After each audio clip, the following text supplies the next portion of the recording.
Hello again, and welcome to another edition of Music Matters. I'm Monkey Boy. And I'm Ziggy. And today we are going to be talking about a couple of the different things, but both involving movies. Well, involving the letter M, which has been our theme. That's right, the letter M. The letter M. We did Miranda, we did Madonna, we did Mayhem in Music. Yes. Was there another one? Yeah. See? Think. See? Yeah. We don't remember. Anyway, yeah. It'll come to us. Eventually. And Andy said to me the other day, well, we still got one more Sunday in May, so we're going to do movie scores. Yep. And movie soundtrack duets. Yes. So we're going to take a half hour of each, and I was really surprised. I had forgotten about some of the soundtrack duets. Oh yeah, me too. But we've got some great movie scores to remind everyone of. Absolutely, it's going to be a fun walkthrough of a lot of great songs and movies that be fun. Yeah, and then when we get into June.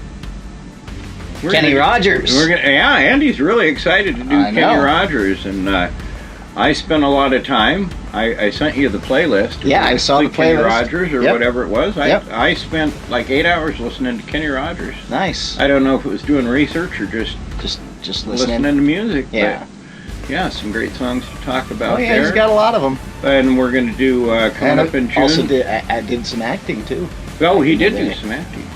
And then we're going to start a new thing, 4x1. We're going to talk about 4 new artists in the hour, and in a future episode of 4x1, we're going to take, probably in July, we're going to take some classic rock artists that have new albums out. Yeah. And we'll talk about that. So it'll be a neat thing, with a lot of the new artists, we don't have an hour of information to talk about. Right. But anyway, so that'll be fun. I enjoy introducing people to new music and new artists, and of course reintroducing them to some of those classic artists they may have forgotten about, or just haven't heard from. Well, I turned you on to Somber. You like Somber? I really like Somber. And Youngblood. Youngblood's great. Yeah. You got turned on to Youngblood. Yep. And was it Fathers of Peace? Fathers of Peace. Yeah. Well, you turned me on to Fathers of Peace. Yep. Yeah. But, there's a lot of really good stuff. Dead Ponies. I like them as well. Ponies. You got to check some new blood out. Yeah. Well, let's cover very quickly the Billboard charts. All right, let's do that. You going first, or am I going first? I think you're doing the Billboard chart, so yeah. Okay. So we're going to do the Billboard Country chart. It's pretty simple. We've got that's not what I wanted. We've got Luke Combs, Sleepless in a Hotel Room, number 5. An up-and-coming artist that I really love. Her name is Stella Lefty. It's a beautiful song called Boston. And then Ella Langley at number 3 with I Can't Love You Anymore, a duet with Morgan Wallen. Ella Langley, Be Her at number 2, and still at number 1, Choosing Texas, Ella Langley. So she's got 1, 2, and 3. It is. It's a chart record. I believe she's the second female to hold the top 3 spots, but this young lady just had a birthday, and her world is on fire. Absolutely, she's doing amazing things. Yeah. Over in the rock world, on the active rock charts, at number 10 this week is Black Label Society and Name in Blood. Number 9, Five Finger Death Punch and Eye of the Storm. Beartooth come in at number 8 with Free. Architects with Broken Mirror at number 7. 3 Days Grace at number 6 with Don't Want to Go Home Tonight. Ice Nine Kills stays at number 5 with Twisting the Knife. Shinedown dropped 4 with Safe and Sound. They were number 1 last week. They are at number 4 this week. Evanescence, Who Will You Follow at number 3, moving up 1. Pretty Reckless, When I Wake Up, staying steady at number 2. And moving from number 3 to number 1, your new number 1 this week is Sleep Theory and Words Are Worthless. All right. Am I supposed to be looking up the top 40, or?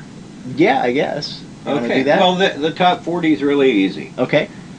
Someone is in number 5. Okay. And then Drake holds the other top 4 spots. That was easy. Man, the charts on all the other kinds of genres of music all have like one person ruling the charts, where rock is kind of a plethora. Rock is kind of a plethora. Which I kind of love. Yeah, yeah. And, I came across some recent comments that I've screenshotted about rock music and where it's at. And, we'll maybe talk about some of those. Okay. I mean, rock music is... It's having its time right now. It is. It's more popular. Starting to, anyway. It's more popular than I think factions of the industry want it to be. Yeah, the industry does not want rock to thrive. Well, you see that on the Grammys. Most of the rock stuff is done before the you don't even get to see it on TV. You don't see... Really, you don't think about it. When was the last time that you saw a hard band, even like Metallica on an award show? I can't even name it. It's been like a while. AC/DC, I think that was the last time when they came out with like Black Ice in like 2012. Well, they had the Grammys recently, and Spirit Box performed at a different show that wasn't televised, but Spirit Box performed there, which was...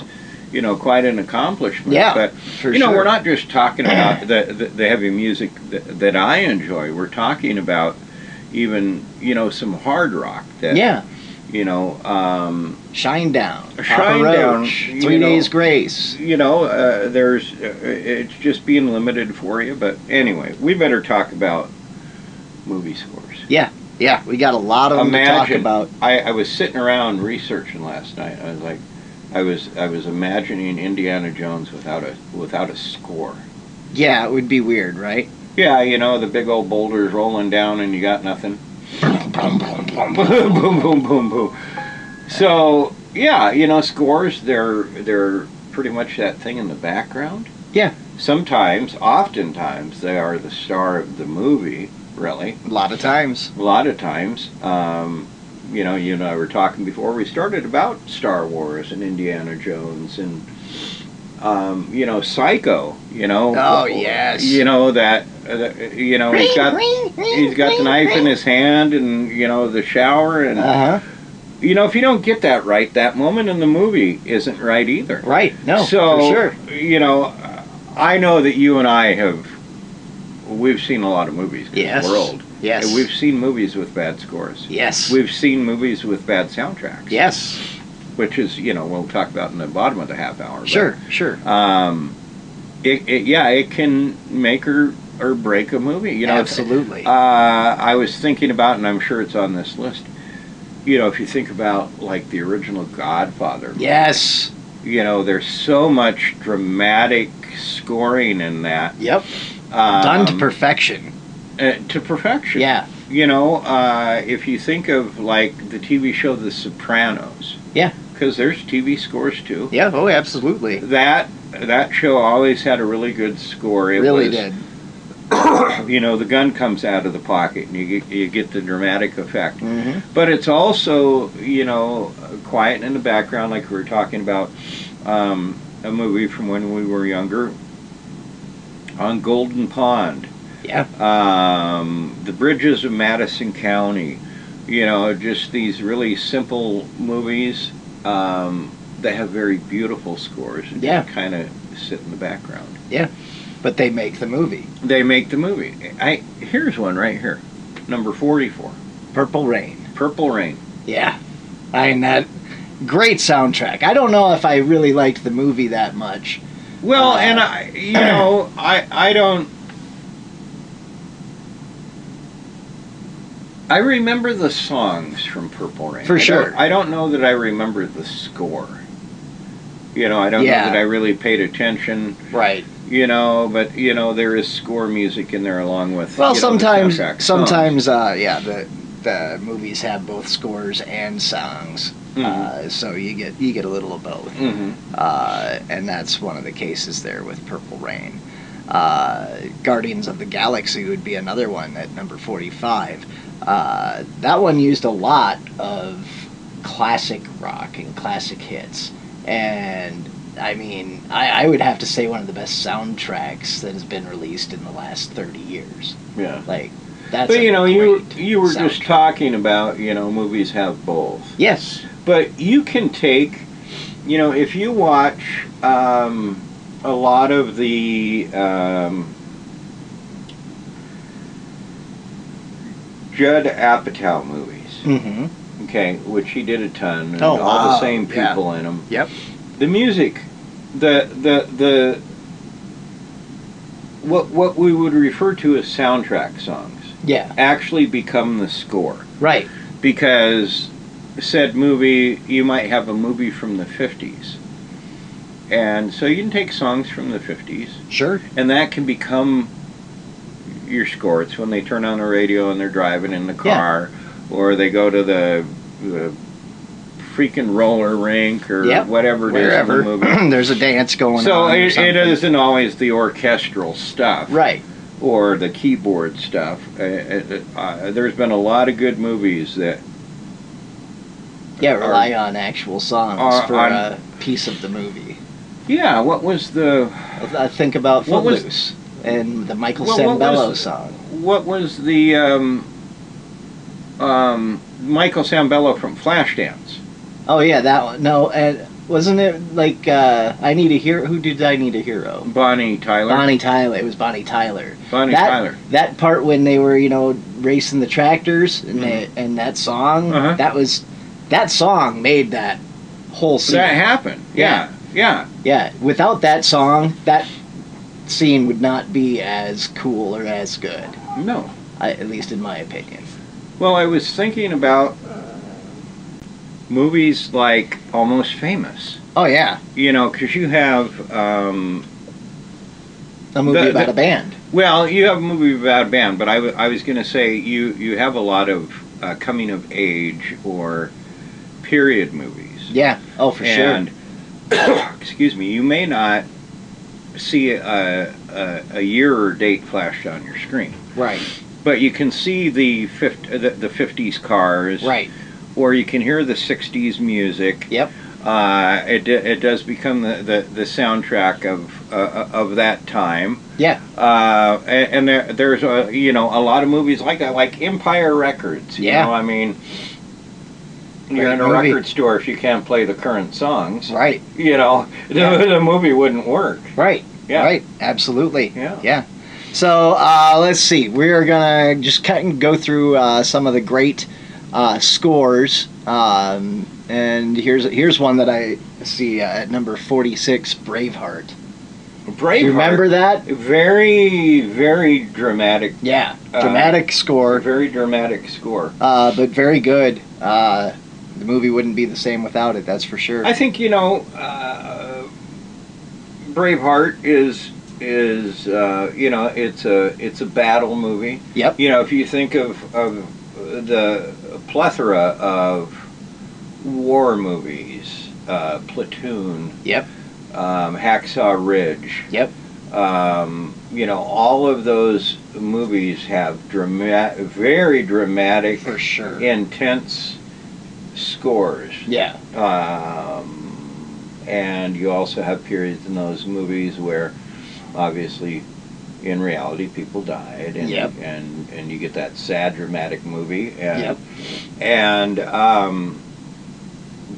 when you're in that scape, you can't really mess that up. No. Yeah, in a war movie. I mean, they none of these actual wars happened, and music was playing in the background as they were going over the ridge or anything. Right. Yeah, that's not the way it works. But for dramatic effect, it really helps the movie. It really does. Yeah. Absolutely. Although they did have the drummers, didn't they? Yeah. I think they did have the drummers. Yeah, in the front. Yeah. At least in some of the battles. Yeah. Anyway, how about Saturday Night Fever? That was one that kind of had the whole pop music as the score, because Bee Gees were basically the score. Yeah, I think that you can call that the score. Yeah. I mean, because it's a movie about disco. Right. Disco was everything at the time. And Bee Gees it were was the soundtrack yeah, of people's lives at the time. Yeah. And I think that you can absolutely say that is the score and not the soundtrack. For sure. American Graffiti. Do you remember that movie? Yeah, it's been a while since I've seen that. But Ron Howard in that? Yep, Ron Howard is in that. But again, you're talking about, what, the 50s? 50s, yep. It had a great 50s soundtrack. Yeah, it did. Mm-hmm. Yep. The Graduate, Simon and Garfunkel. Yes, Simon and Garfunkel. Yeah, that was a good one as well. Oh Brother, Where Art Thou? T-Bone Burnett did that sound. That's a great soundtrack. Yeah. That's a great sound. But, he's done others. What's the name of that movie? Oh Brother, Where Art Thou? Yeah. Who directed that? But I don't remember. T-Bone has done other scoring and soundtracks for that director. Shaft. Yes. I mean, you're talking 70s R&B here. And that was a great movie. Yes, absolutely. I'm still trying to find out who the director was. Joel and Ethan Coen. Yes, the Coen brothers. Yep. Yeah, they've done a lot of movies, and he's done a lot of soundtracks for them. Yeah. What was the one I saw on here? Pulp Fiction. Oh, yeah. So,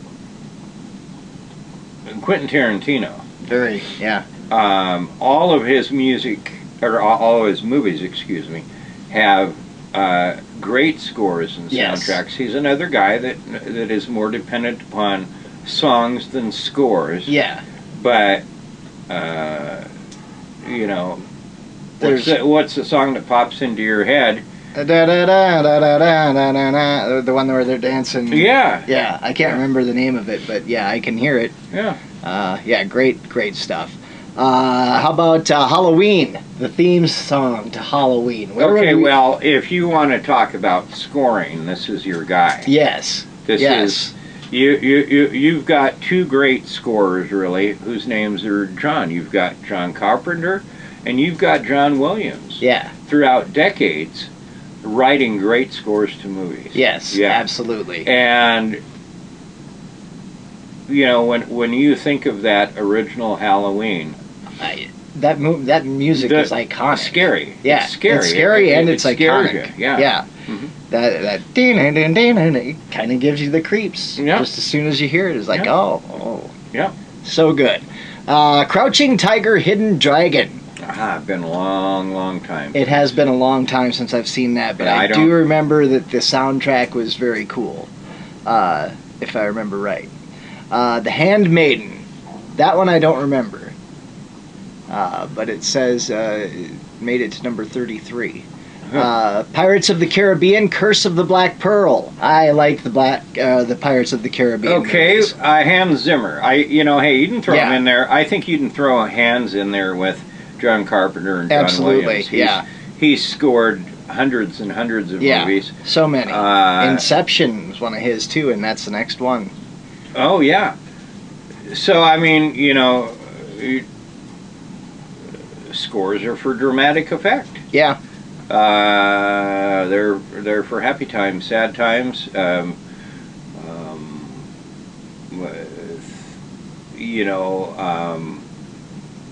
Imagine the Final Destination movies without a score.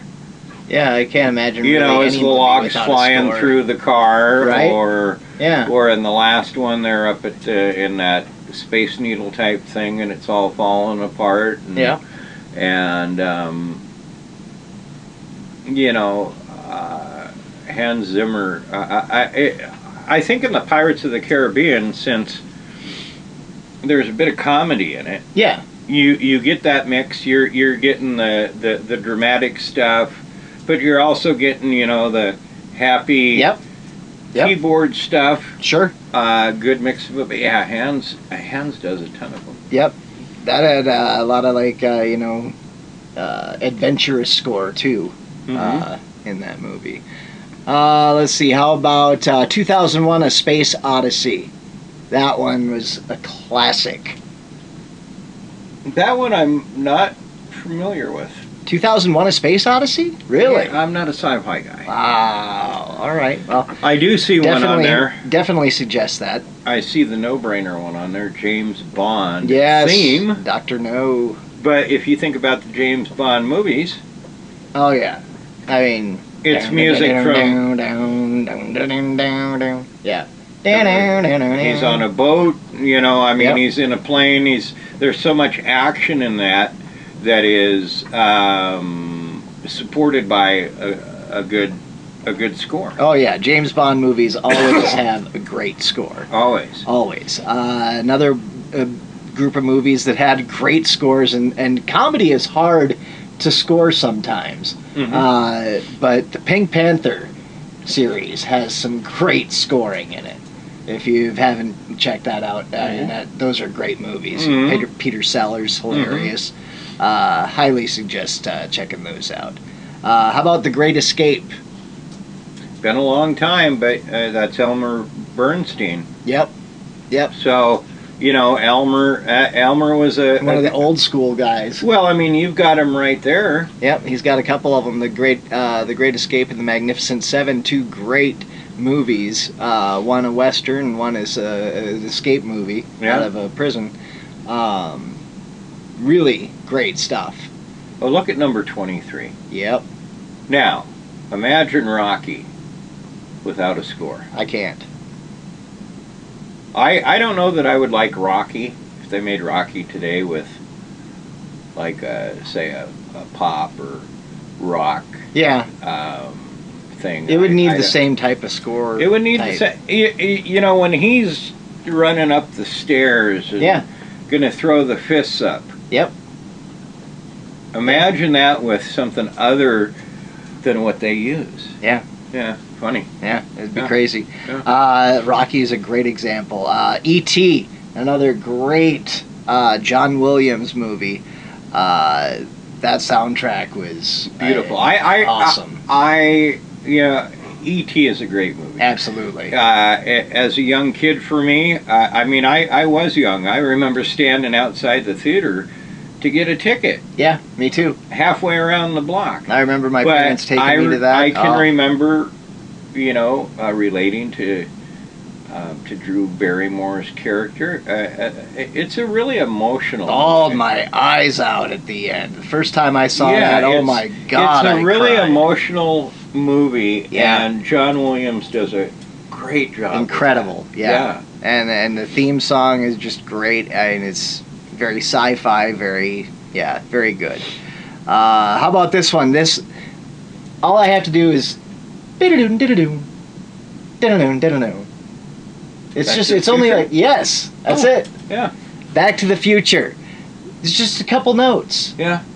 But it's so perfectly put that I don't know. Back to the Future has a great score to it. Yeah, that's Alan Silvestri, and I remember his name.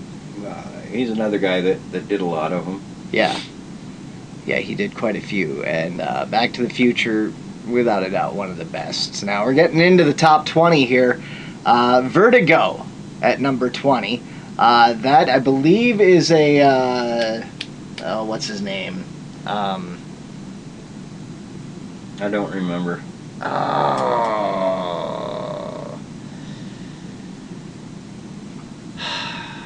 It's okay. Dude did Psycho. We'll go down below and look at it.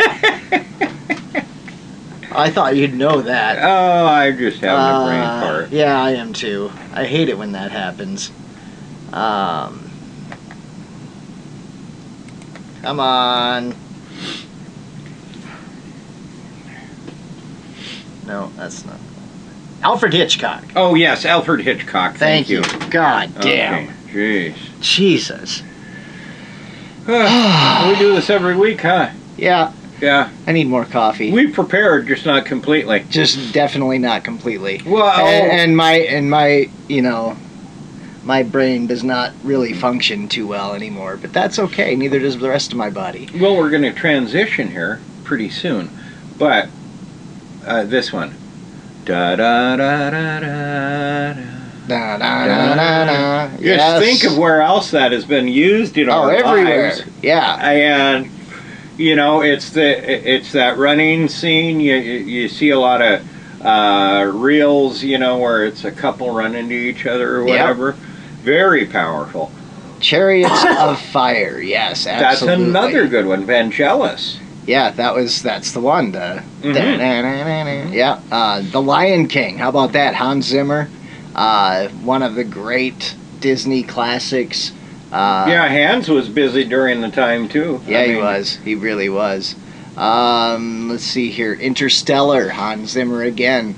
That is really a great score as well. Harry Potter and the Sorcerer's Stone. That's John Williams. The Lion King, Hans Zimmer. Yeah. But Hans worked pretty exclusively for Disney. Yeah, he did quite a few. Yeah, quite a few Yeah. of the animated stuff. I didn't realize John Williams did Harry Potter and the Sorcerer's Stone, but yeah, that makes sense. I mean, it's a great soundtrack score. Yeah, he did great on that. Well, we did talk about that last year, about talking about John Williams. Yeah, we really do need to do John Williams. He's had an amazing career. Yeah. And I know I've looked him up before, and I'm like, oh, he did that. Oh, he did that. Oh, he did that. Yeah, and he's got quite a few coming up here. At number 13, Titanic. Mm-hmm. That had a great soundtrack, even though they played the ever-loving shit out of that Celine Dion song. Yes, but this is one that I was thinking about when I was looking all this up last night.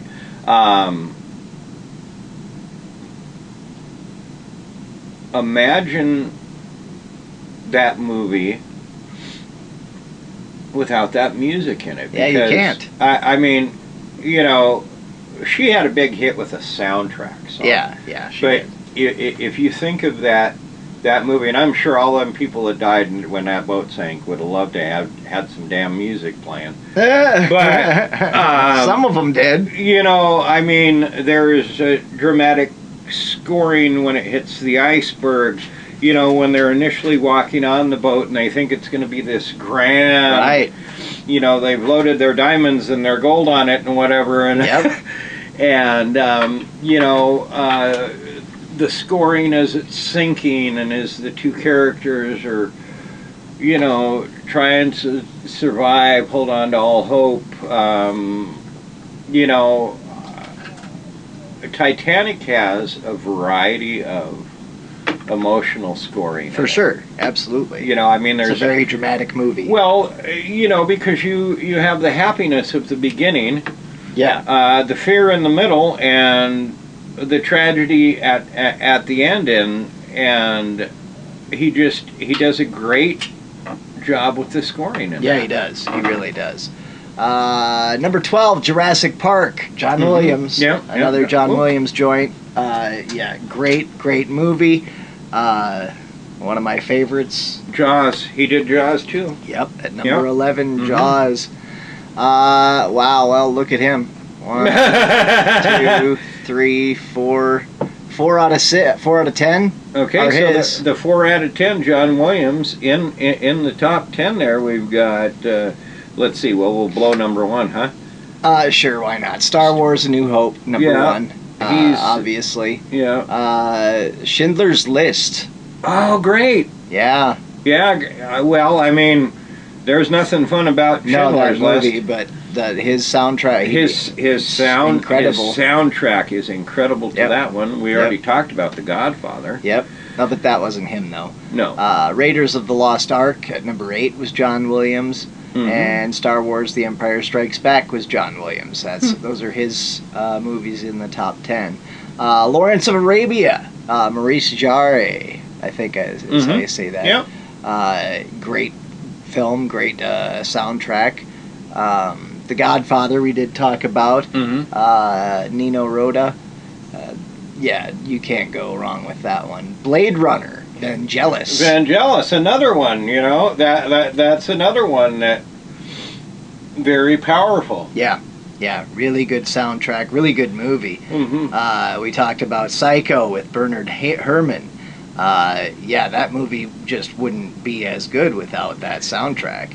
The Good, the Bad, and the Ugly. Ennio Morricone, I think is how you say that. Boy, you did great. I'm sure. At number 2, and The Lord of the Rings, The Fellowship of the Ring was at number 3 with Howard Shore as the scorer on that. Good stuff. So we have a few in there.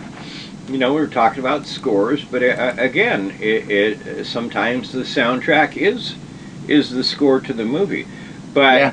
so I was driving around last night and happened to turn on the radio and heard I think what is the number one duet movie soundtrack duet is Bill Medley and Jennifer Warren's "I've Had the Time of My Life" from Dirty Dancing. Mm-hmm. That was a big one.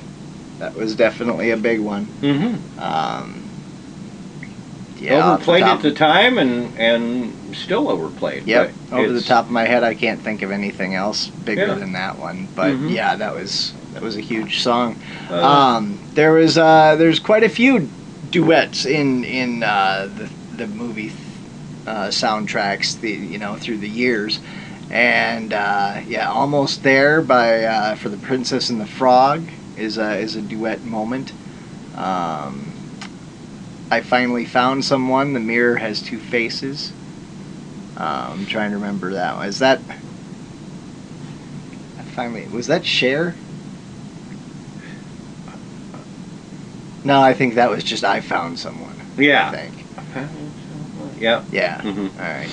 Well, I'm thinking of Can You Feel the Love Tonight with The Lion King? I'm thinking of Mike. Was the Mike Reno and Wilson song from a movie? Yeah, Almost Paradise. Almost Paradise. That was Footloose, wasn't it? I think that was Footloose. It might have been. I'm pretty sure. That's one that I can think of. Yeah, for sure. There was Phil Collins and what was her name? Movie wasn't called White Castle. It was something like that. I'm sure it's on the list. Islands in the Stream was in a movie. Apparently, a Dolly Parton biopic. Oh, okay. Oh, Whatever. Yep. Almost Paradise is from Footloose. Yep. The Bodyguard. I don't know much. Who is that? But I know I love you. Oh, that's Aaron Neville. Yeah, Mm-hmm. I think so. Yep. Yeah. Endless Love. That was Lionel Richie and Diana Ross. Yep. Yep. Big one. Up Where We Belong from An Officer and a Gentleman. That was Joe Cocker, wasn't it? And Jennifer Warnes. Yeah. I love that song. I don't know if I've ever told you this, but An Officer and a Gentleman is probably my favorite movie of all time. Really? Oh, I love that movie. That's a great movie. I love everything about it. I get so pissed off when the drill sergeant's hollering at him and he makes him cry and stuff, and then the guy commits suicide. I don't know. The acting in that movie is incredible. Great. Yeah, it is incredible. Really good one. White Nights. Yeah, there it is. Separate Lives. White Nights, Separate Lives. Mm-hmm. Yep. That was Phil Collins, right? Yeah, but I can't remember. I don't remember either. Who else was in that? Let's see. We have Where's the Love? Roberta Flack and Donny Hathaway. Mm-hmm. It was featured in the film, a lot of films.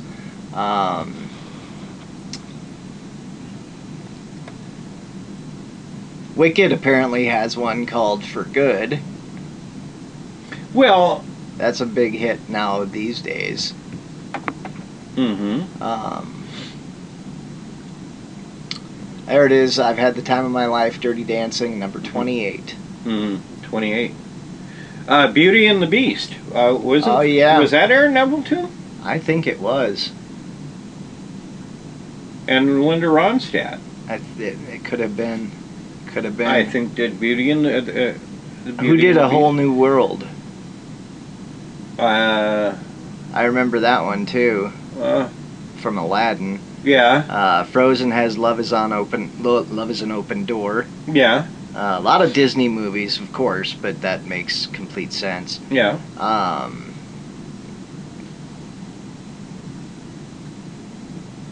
Les Miserables, I Dreamed a Dream, and On My Own.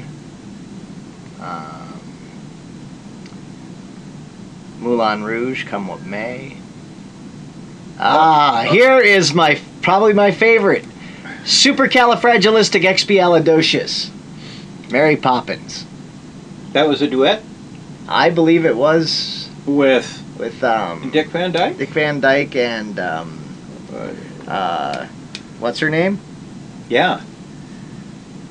Mm-hmm. But yes, Okay. Mary Poppins. Yeah, That that's a great song. and a great word. Supercalifragilisticexpialidocious. I love it. Absolutely. Let's see. Mamma Mia, Lay All Your Love on Me. That is a ABBA tune, isn't it? Yes. Yeah. Yep. When the Sun Goes Down in the Heights. I don't know that one. That's another band we have to talk about. In the Heights? No, ABBA. Oh, ABBA. Oh, yeah. For sure.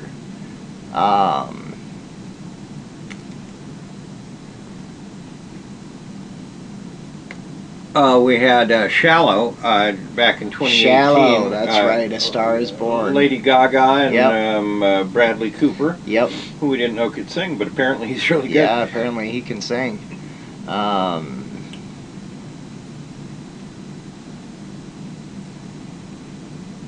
You're the One That I Want. Yeah, John Travolta and Olivia Newton-John. that's number one. Yeah. I just watched Grease, Tristan and I, last week. Great Yeah? movie. Oh, Great it's a movie. classic. Great movie. Great soundtrack. Suddenly Seymour. Yeah. Little Shop of Horrors. That's a good one.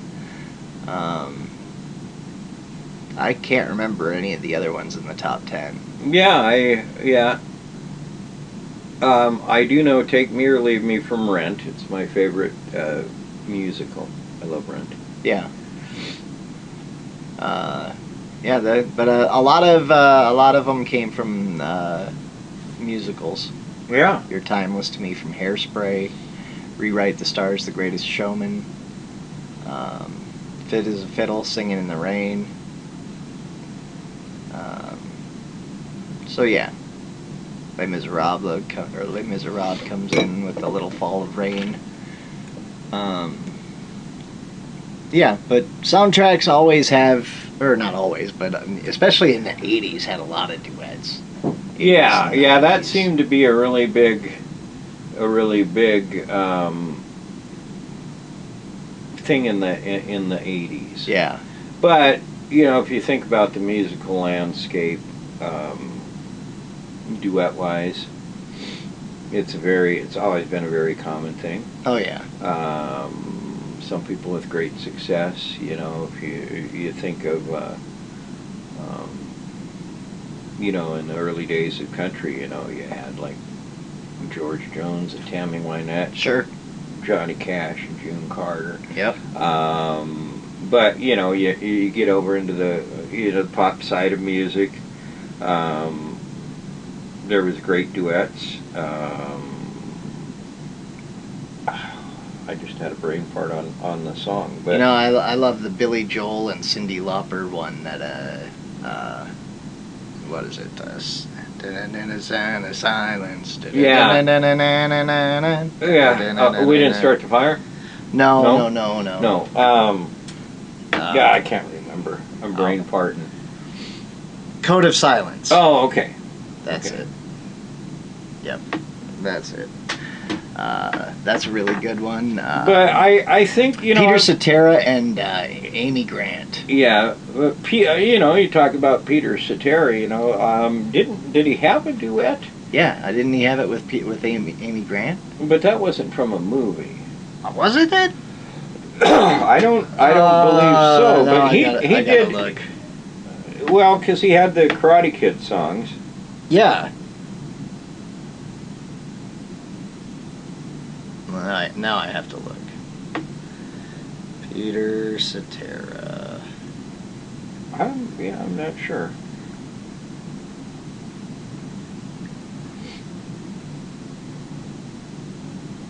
Because Glory of Love was definitely on a soundtrack. He had After All with Cher. Oh, That was for a love theme from... that's right. That's the one I was thinking of. Yeah.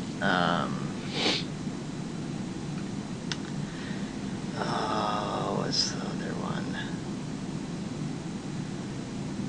What about Somewhere? The Next Time I Fall in Love. Oh, I love that song. That's the other one I was thinking of. So Linda Ronstadt and James Ingram, Somewhere Out There. You remember that one? Oh, yes. God, from American Tail. Mm-hmm. Yeah. We already talked about Joe Cocker and Jennifer Warnes. Yep.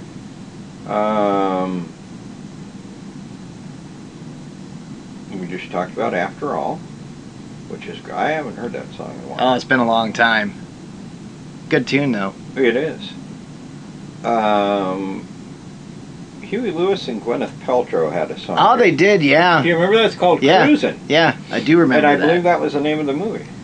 I don't remember if that was the name of the movie or not. I gotta yeah. save that and listen to that on the way home. Hold on just a second. I forgot about it. I do love some Huey.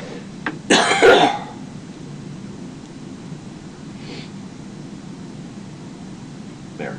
Let's see. Endless Love. We did talk about that, didn't we? Yeah. And that was Linda Ronstadt.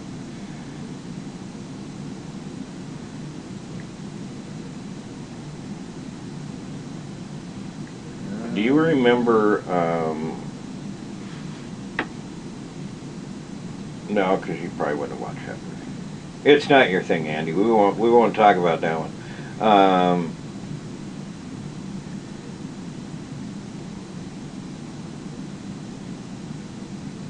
Apparently, Mel Gibson sings. He does? I don't know what movie it's from. A song with Jodie Coon called If I Never Knew You. Okay. Okay, well, there's one to probably not check out. I don't imagine he can sing. Hugh Jackman. I knew he could sing. And Zac Efron.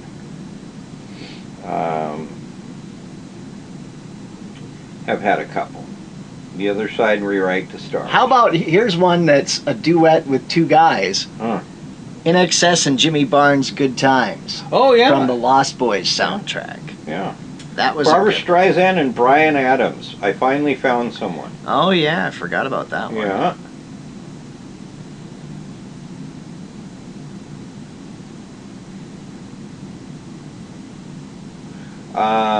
Oh, yeah. Because he did the singing in the movie. Joaquin Phoenix and Reese Witherspoon from Walk the Line on Jackson. Yeah. They did a great. They did. Yeah. That's right. I forgot about that. I don't know what that was. I didn't hear it. I didn't hear it.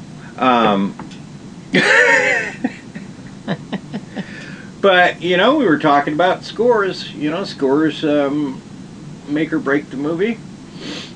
Soundtracks make or break the movie, I think even more so. I agree. Yeah, duets, I think just ruled the 80s in movie soundtracks. Yep. Maybe even into the 90s. You don't have that so much now. Not so much, no. Still in like a lot of the Disney stuff, you probably animated like Pixar type things. Yeah, you know, if you think about the Disney movies, there's always a love interest. Yeah. And so, you know, there's always some action. You know, animated movies, I think, would have to be hard to score. I would think so. I would. It'd be like, you know, because you're working off a storyboard. Right. You know, you haven't seen the characters, the action. Yeah. You know, you're reading from a script, you're trying to imagine it, and that would be if you think hard. of all of the Disney movies, Cinderella, Snow White, all of them. Yeah. Beautiful soundtracks. Yeah, great soundtracks. That just make the movie, I'm thinking of just Snow White, and you get the bright, cheery, kind of bumpy music. When the Hi ho, hi ho. When the dwarfs are around or stuff. Yeah.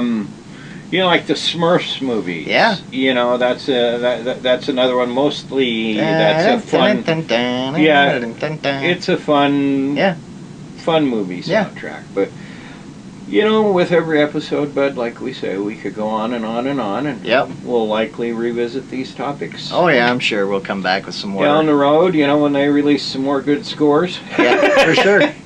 Or we'll come back and find some other ones that we didn't think of, because I'm sure there's about 1,000 of them out there that we didn't even come to even remember. So we'll do it again. The Music Matters podcast can be found on Spotify, Amazon Music. Yep. It gets put up on YouTube. Yep. And thanks to Monkey Boy, it also it debuts and appears on monkeyboyradio.com. Yep.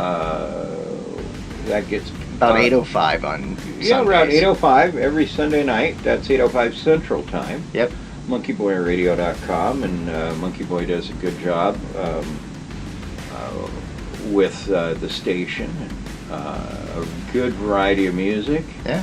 Dad Rock. You got a show called Dad Rock? I do. It's new music from classic artists, which was going to be a topic we're going to do a little bit later on this summer. Mm-hmm. Also, then I have the Underground, which is newer music from bands around the area, regional bands, local bands, because this is done out of Sioux City, Iowa. So we're kind of in the tri-state area. We're on the border of South Dakota and Nebraska and Iowa. Yeah, literally. Yeah. So we've got a good pull birthplace to come from there, and I sometimes go into other states that are fairly close by. But anyway, trying to give you a scene. But you can get it everywhere. Yeah, you can get it everywhere. monkeyboyradio.com. Absolutely. I have some friends back in Montana that listen to monkeyboyradio.com since we started the podcast. Yeah. That's great. Yeah. Awesome. Very cool. Mm-hmm. Of course, we can also hear me on Real Rock Nights, Saturday nights with Shep, doing Chartbound, and then he counts down the top 20 songs of the week, so you can always check that out as well. All right. Well, you can find me drinking coffee, and a lot of it. Yep. And in the next episode, we are going to talk about, is he an icon? I think so. Okay, we're going to talk about the late, great icon, country legend Kenny Rogers. Yes, sir. And we've got a lot to talk about. Yeah, that's all coming up here next week. So I have been Monkey Boy. I'm Ziggy. And this is the Music Matters podcast. Thanks for listening.